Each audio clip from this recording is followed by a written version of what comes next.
What is up, everyone? This is Colin Giordano, Emiliano Lara from the Reserves, joined with Niko Bryant from Far Into the Bench, another podcast over here on the Unhinged Podcast Network. And some stuff went down. It was about 1:30. I was sitting there enjoying my lunch. I look over at my phone. I get a push notification from Adrian Wojnarowski, another Woj bomb. James Harden has been traded to the Nets. Yep. And it wasn't just that. The whole NBA landscape shifted a little bit. What a Woj bomb, man. What a Woj bomb. Freaking catastrophic. So the full trade breakdown, just to break it down real quick, was Brooklyn gets James Harden. That's it. The Houston Rockets get Victor Oladipo, Dante Exum, 4 first-round picks, and 4 pick swaps. The Cleveland Cavaliers get Jared Allen and Taurean Prince, and the Pacers get Karis LeVert and a second-round pick. So right away, Emiliano, what was your reaction? I mean, it was like we were just talking last night on the podcast when we were recording, talking about how we wouldn't be surprised if we woke up the next day and there was a Woj bomb for a Harden trade. But I was caught off guard. I was surprised. This is crazy. I just didn't expect this. You know, I really, to be 100% honest, I expected a straight up Nets and Rockets trade. I expected, body for body, a few first round picks, and that's really it. For Oladipo, I mean, that was like a Woj bomb, and then like a Woj false grenade was like the secondary Woj bomb was the Oladipo part, because I feel like this is going to be the most underrated part of the entire trade, and we're not going to see the full effects of Oladipo being included until the playoffs. Like I think the most underrated part, Oladipo was crazy, but Cleveland got Jared Allen for a first round pick. Like they just ran in there and just stole him real quick. And Taurean Prince, they were the people that just came in like, I guess we'll take Jared Allen here. You guys do all the dumb stuff. Out of nowhere. You guys make all the blockbuster trade draft picks, and we'll just give up 1 first for Taurean Prince, who is a quality starter and 6-man, and Jared Allen, who's going to be the starting center of the future. What Cleveland? This is a Cleveland win all around. Holy cow! I mean, so this means Drummond gets traded, right? I would assume so. I would assume so. He probably is going to get traded to a contender. If you look at teams, maybe the Lakers are possibly in that conversation because Trez has been on and off, hot and cold, and maybe Lakers looking at for another center big man. But yeah, I would expect Drummond to get traded soon. Because obviously Cleveland's in full rebuild mode, but they got a good young core now. We've seen a lot from Colin Sexton and Darius Garland, and now you have Jared Allen to the mix. Jared Allen is very underrated. Can I just need to know something, because I'm not sure I understand. What was the purpose of the Nets getting rid of Allen in this trade? How did that impact the Rockets giving up Harden? That's what I'm failing to connect on, is what I almost feel like they didn't have to do that. All the props in the world to Cleveland, because that's what it seems like to me. It seems like that almost could have been a trade in and of itself, and it didn't have very much to do with the Harden piece, because I mean, it's not like Allen is making max money. So I'm really confused as to how that slipped into this 4-team trade. I mean, maybe the Rockets were like, we need 1 more player or we need 1 more pick. And I mean, they got 8 picks. They got 4 firsts and 4 swaps. So I don't know how much more you want. But they got a boatload. Maybe they wanted 1 more pick just to piss off Brooklyn, because I mean, Harden is an MVP type caliber player. He's just a locker room cancer, and he's a little thick right now. So he's a little thick. He's a little more than a little thick. They got a lot from him, and Houston is set up for the future very well right now, and they still could make the playoffs. Yeah, I haven't really looked into the specifics in terms of contracts and what went on, but my only thought process is that Karis LeVert swapping out for James Harden wasn't going to work out financially. So I think that might have been one of the reasons why they moved Jared Allen. And, they were able to get a first round pick back in return. So, I mean, add it to the treasure trove that they now have. It's 2013 all over again, just shipping stuff out. But yeah, the Houston Rockets, man, I tweeted it. It's the all MRI squad. You have 3 players now that had career altering injuries. Victor Oladipo with a patellar tendon rupture, which is a big deal. It's essentially the tendon that connects your muscles in your legs to your knee. And then you have Wall with the Achilles, Cousins with the Achilles and the ACL. So that medical staff is gonna be doing some Oh, work, and that whole bench is gonna be starting on back to backs. But if they could stay healthy, and they have Christian Wood too. If they could stay healthy, that's for sure a contender. yeah, that's Christian Wood's team. I mean, who knows when Wall and Cousins, or I mean, Boogie is a walking is at any point going to get ejected. So I mean, we can't really rely on him that much. John Wall has been playing well, but he's still injury prone. This is Christian Wood's team. Yeah. Oladipo, I just really question Indiana in this place because Indiana is a top 5 seed in the East right now. I mean, only getting a second round pick when you lose an All Star type caliber player in Oladipo. And Karis LeVert, don't get me wrong, Karis LeVert is a bucket. He can get Yeah. you a bucket any way you can. But Oladipo had that defensive presence too, and you're losing that a lot. Especially, I mean, they're obviously building around Sabonis, and that's their future. But LeVert is more of a role player, in my opinion. He's not really a number 2, and Oladipo can be a number 2. I think that this sets the Pacers up to be a potential piece of another Woj bomb before the trade deadline. I mean, honestly, because I mean, your questioning of kind of what they get out of this is I don't think unfounded, and that it's just like, okay, well, what did this do for Indiana? And I don't really know. What is the value of a second rounder? It's way lower than a Victor Oladipo. Because I think Jokic was a second rounder, man. Never Is that know. true? I mean, Hey, you never know. That's true. But you're giving up a sure thing in Oladipo for the potential for a great second rounder, and I don't know. I feel like the only way that this makes sense is in the next couple of weeks we see Indiana be a part of another big trade.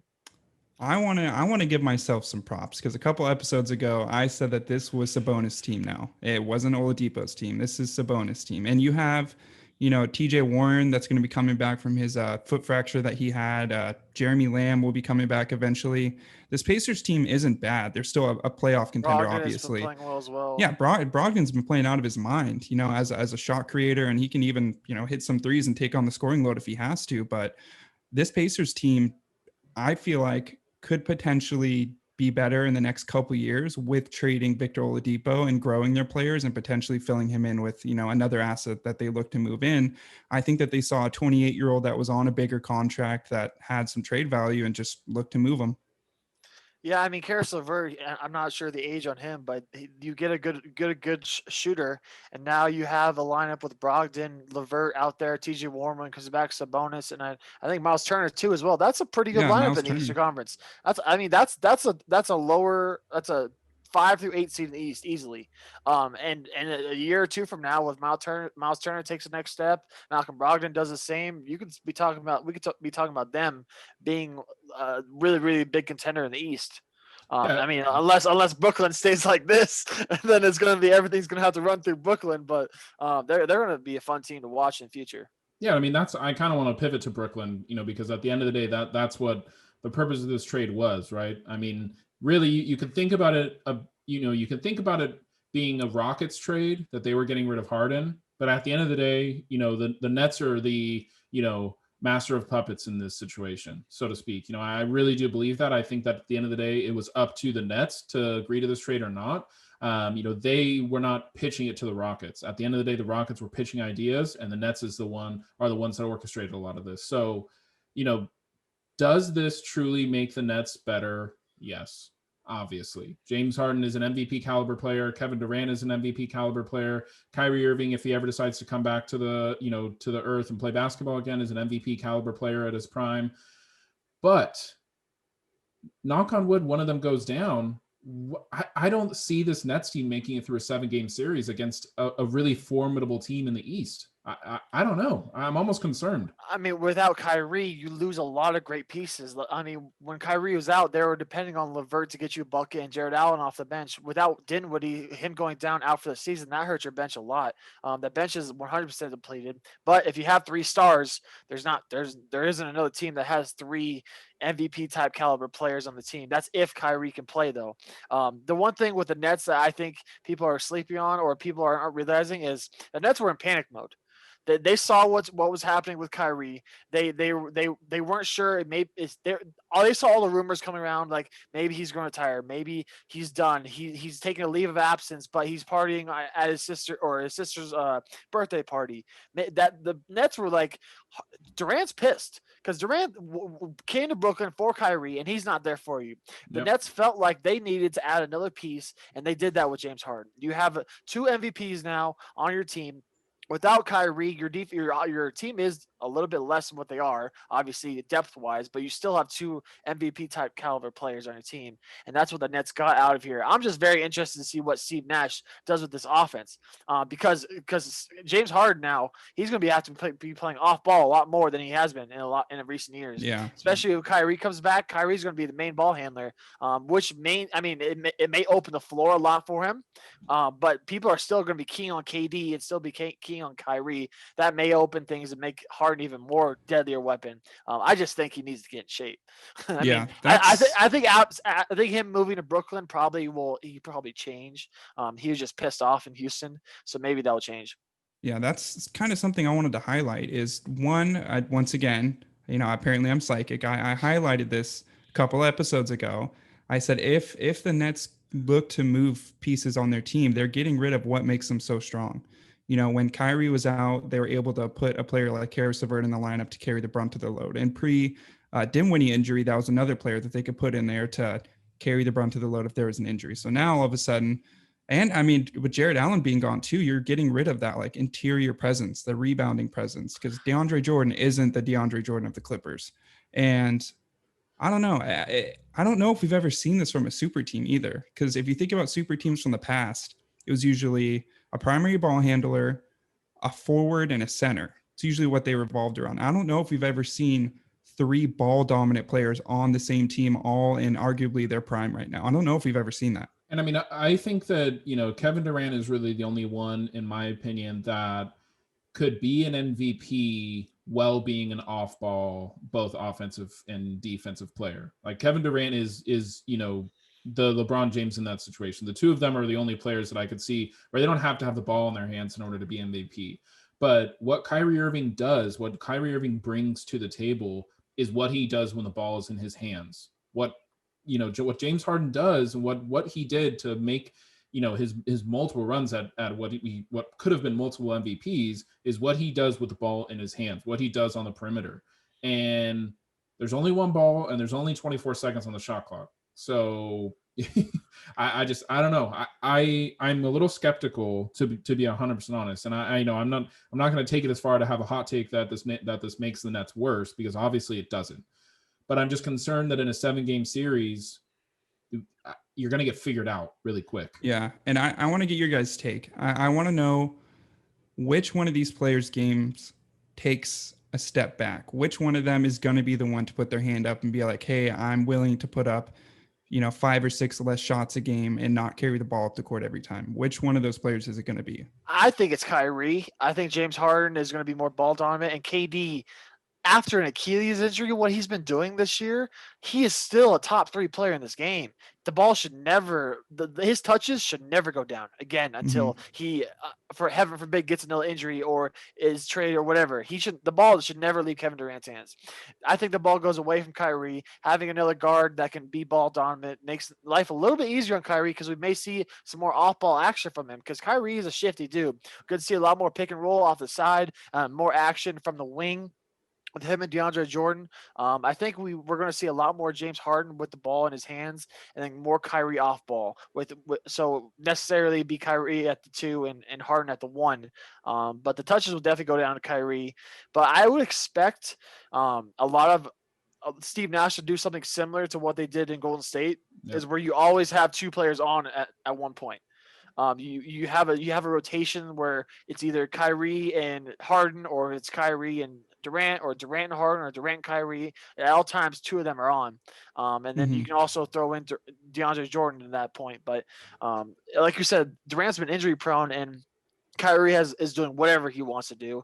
So that's going to be the big question mark for Brooklyn, is because the reports earlier today before this trade happened were that Kyrie was pissed about the Steve Nash hiring. Yeah. He wasn't on board with the GM with Sean Marks and everything. And I mean, what more can you ask for than getting James Harden in a trade? Like, I hope he's happy now. I mean, I would come back. I mean, if you were mad about coaching or whatever, you now have a chance to win another championship with a guy who's been chasing one in James Harden and who is hungry for that.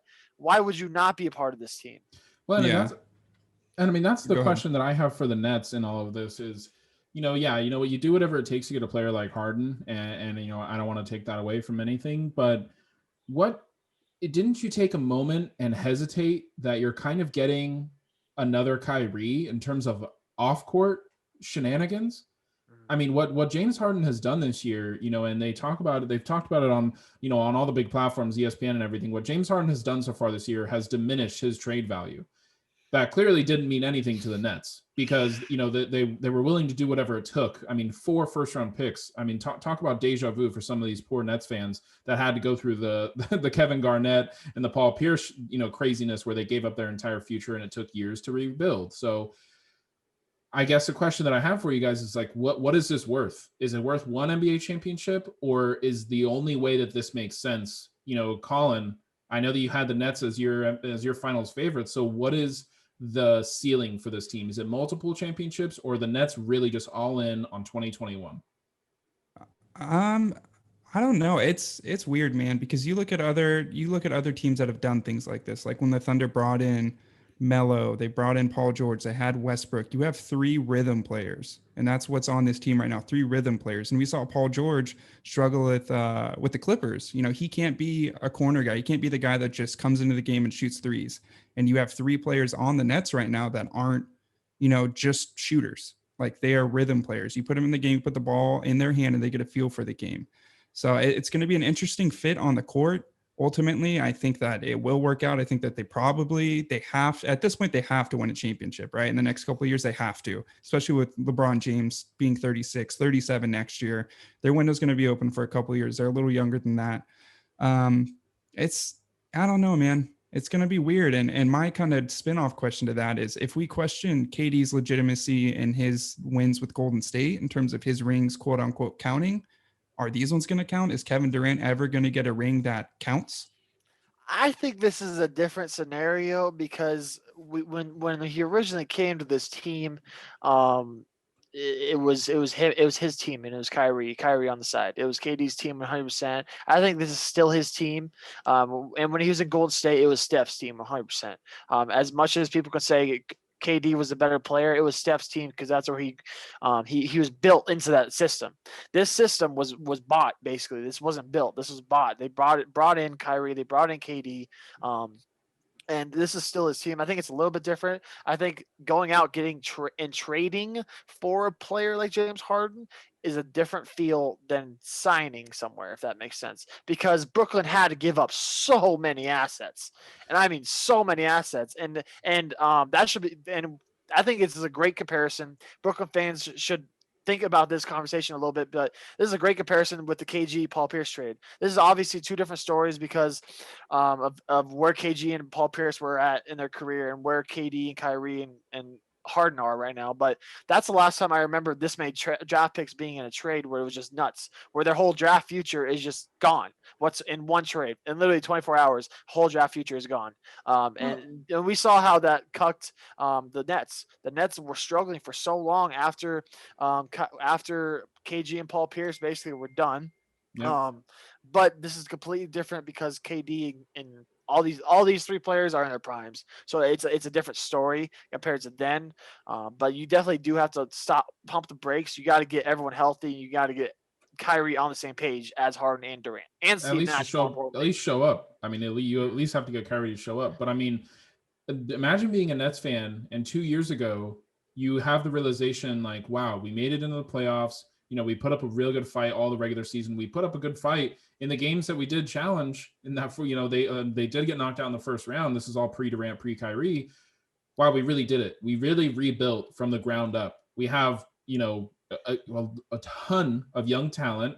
Karis LeVert, Dinwiddie, like that was just a start. Jared Allen, like they had a ton of young talent. They had their future draft picks.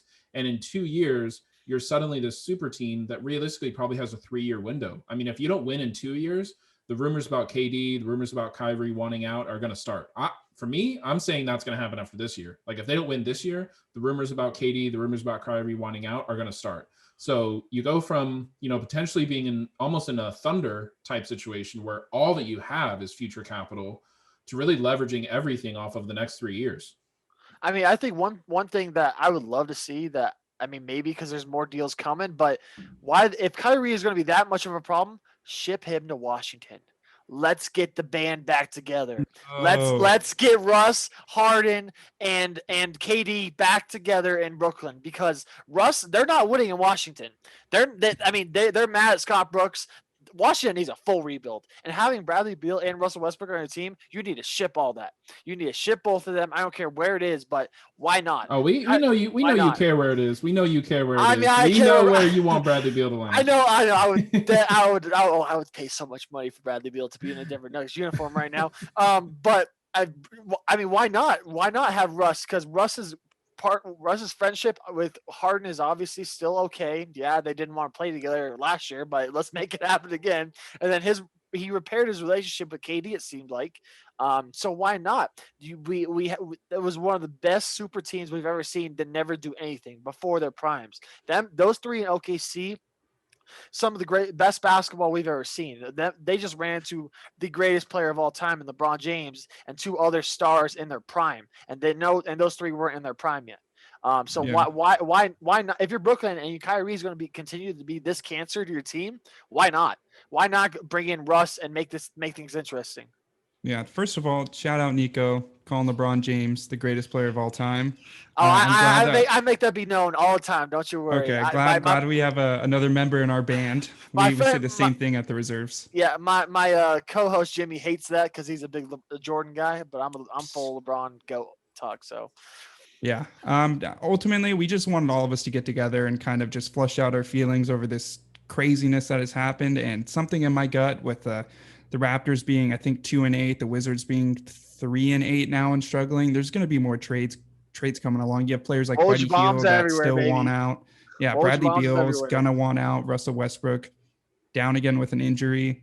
But yeah, man, it was a crazy day. The day's not over. It's only Wednesday. The week is not over. That's right. But I just wanted to get everyone together and get our thoughts on this. So Niko, why don't you tell them where to find Far End of the Bench? Oh, of course, we're Wednesdays at 1:00 Eastern. Our episode aired during the trade, which is kind of sucks, but it is what it is. So our episode come out Wednesdays and YouTube's are on Thursdays. Be sure to check in to 3 in the Key next Monday, because we will be back, us three, Dennis, and we will probably, more than likely, I'm hoping we figure something out and we'll have another guest, but we're going to talk about this a lot more, so you guys can check that out as well on Monday. But we have another bonus episode coming out Friday to listen to, with a partnership with one of Jimmy's friends who's a big fitness guy in the industry, so you guys can check that out.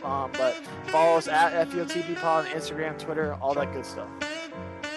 Alrighty, guys, it's been real, and let's hope that Shams and Woj's thumbs don't go to sleep. For sure. Alrighty.